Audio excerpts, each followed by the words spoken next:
आपका भी और श्रुति दास गुप्ता जी, आपका भी बहुत शुक्रिया तमाम जानकारी देने के लिए। फिलहाल रुकते एक छोटे से ब्रेक के लिए।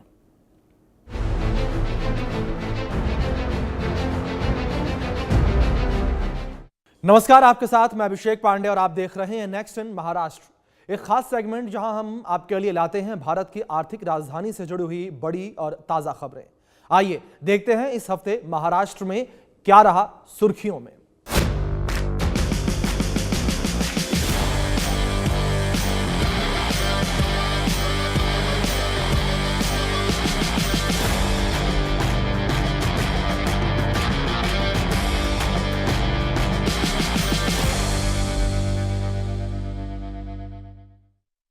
नागपुर को मिल रहा बड़ा प्रोत्साहन।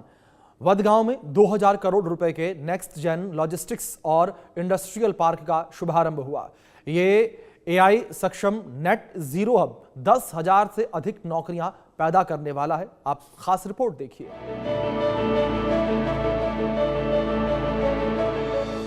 नागपुर के वडगांव में 105 एकड़ में फैले XSIO ब्लैकस्टोन इंडस्ट्रियल पार्क का भूमि पूजन किया गया, जो 2000 करोड़ के FDI निवेश से तैयार होने वाला नेक्स्ट जेन लॉजिस्टिक हब है। ये नया project net zero ready ESG अनुपालन सुविधाओं के साथ आएगा, जिसे IGBC प्लैटिनम और EDGE एडवांस्ड सर्टिफिकेशन मिलेगा। इसमें AI आधारित management, solar power, zero liquid discharge system और डिजिटल ट्विन टेक्नोलॉजी शामिल है। नागपुर की केंद्रीय स्थिति का लाभ उठाते हुए ये सुविधा प्रमुख एक्सप्रेसवे और फ्रेट कॉरिडोर से जुड़ी होगी, जिससे लागत कम होगी और मुंबई, दिल्ली, कोलकाता और चेन्नई तक कनेक्टिविटी में सुधार होगा।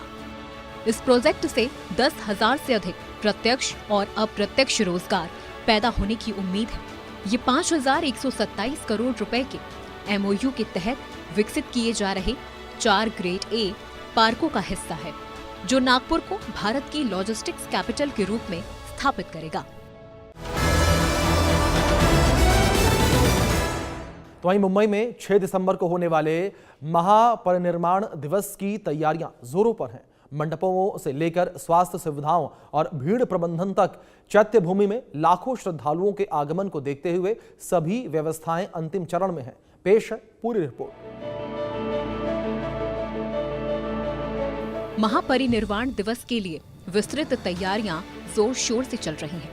चैत्य भूमि और शिवाजी पार्क में लाखों श्रद्धालुओं के लिए मंडप, पीने का पानी, शौचालय, स्वास्थ्य सुविधाएं, भोजन, सफाई, CCTV, बिजली और बुक स्टॉल जैसी सुविधाओं की व्यवस्था सुनिश्चित की जा रही है। मुख्य सचिव राजेश कुमार ने मंत्रालय में उच्च स्तरीय समीक्षा बैठक की, जिसमें 6 दिसंबर को होने वाले कार्यक्रमों के लिए सभी सुविधाओं को अंतिम रूप देने और सभी विभागों को समन्वय के निर्देश दिए हैं। बैठक में BMC के वरिष्ठ अधिकारियों और पुलिस आयुक्त देवेन भारती ने भी हिस्सा लिया। बैठक का फोकस अधोसंरचना सुविधाओं की समीक्षा करने और सुचारू भीड़ प्रबंधन की योजना बनाने पर रहा। वहीं ट्रैफिक पुलिस को दादर क्षेत्र में कड़े नियंत्रण, सूचना बोर्ड लगाने और CCTV मॉनिटरिंग का जिम्मा सौंपा गया है। सभी विभाग सुरक्षा, मार्गदर्शन और जन सुविधा उपायों को सफलतापूर्वक लागू करने में जुटे हैं। अन्य खबरों में नासिक 2027 सिंहस्थ कुंभ मेले की तैयारियों में जुटा हुआ है। रामकुंड के पुनर्विकास के तहत 106 करोड़ रुपए की रामकाल पथ परियोजना से प्राचीन घाटों का सौंदर्य बढ़ेगा और गोदावरी तट पर आध्यात्मिक अनुभव और समृद्ध होगा। आप रिपोर्ट देखिए। नासिक के रामकुंड क्षेत्र में नासिक महानगर पालिका ने रामकाल पथ प्रोजेक्ट की शुरुआत की है।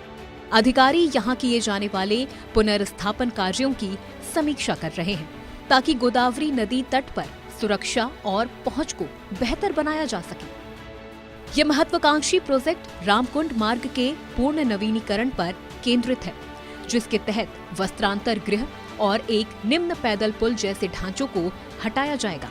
साथ ही विरासत, पुनर्स्थापन, घाट विकास, लाइटिंग और पर्यटकों के लिए बुनियादी सुविधाओं का निर्माण किया जाएगा।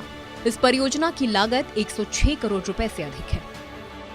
ये पहल रामकुंड, गंगा गोदावरी मंदिर, कालाराम मंदिर और पंचवटी क्षेत्र जैसी जगहों की आध्यात्मिक, सांस्कृतिक और ऐतिहासिक महत्ता को प्रदर्शित करेगी। इसके लिए संरक्षण कार्य, वृक्षारोपण, पाषाण मूर्तियां और वॉल पेंटिंग्स की योजना बनाई गई है।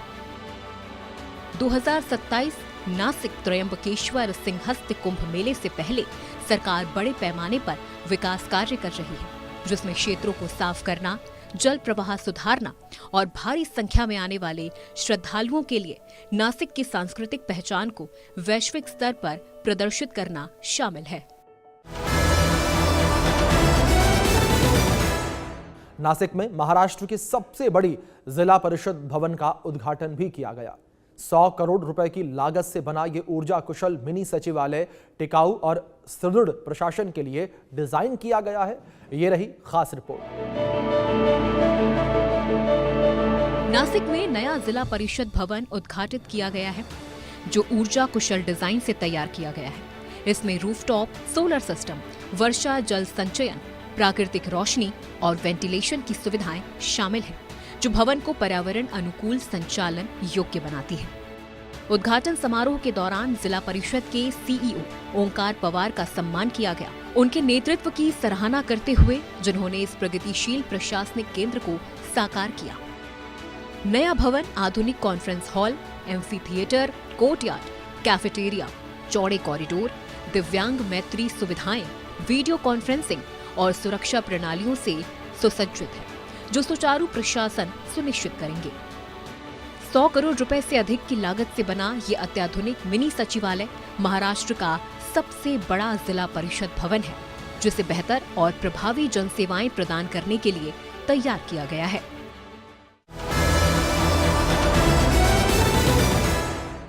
अंत में पुणे छत्रपति संभाजी नगर एक्सप्रेसवे का काम तेजी से आगे बढ़ रहा है।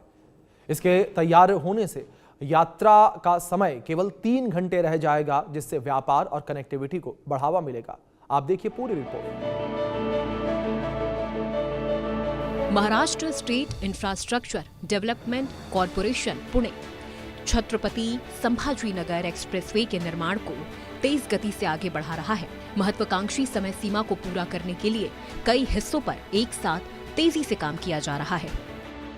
इस परियोजना में high grade concrete pavement, elevated viaduct और सर्विस रोड शामिल है, जो 235 किलोमीटर लंबे रूट पर भारी यातायात और हर मौसम में टिकाऊ इंफ्रास्ट्रक्चर सुनिश्चित करेंगे।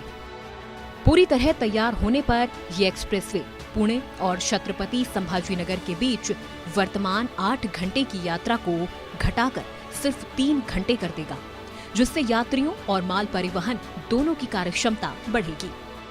ये उन्नत कॉरिडोर औद्योगिक क्षेत्रों, कृषि जोनों और शहरी केंद्रों के बीच कनेक्टिविटी को मजबूत करेगा। इससे माल की तेजी से आवाजाही संभव होगी और क्षेत्रीय व्यापार और विकास को नई गति मिलेगी।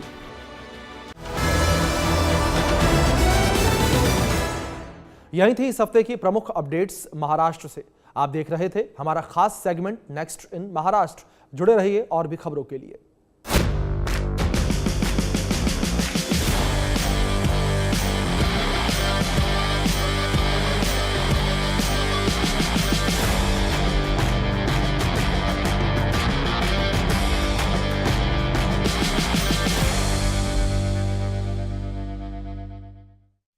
बड़ी खबर के सह प्रायोजक हैं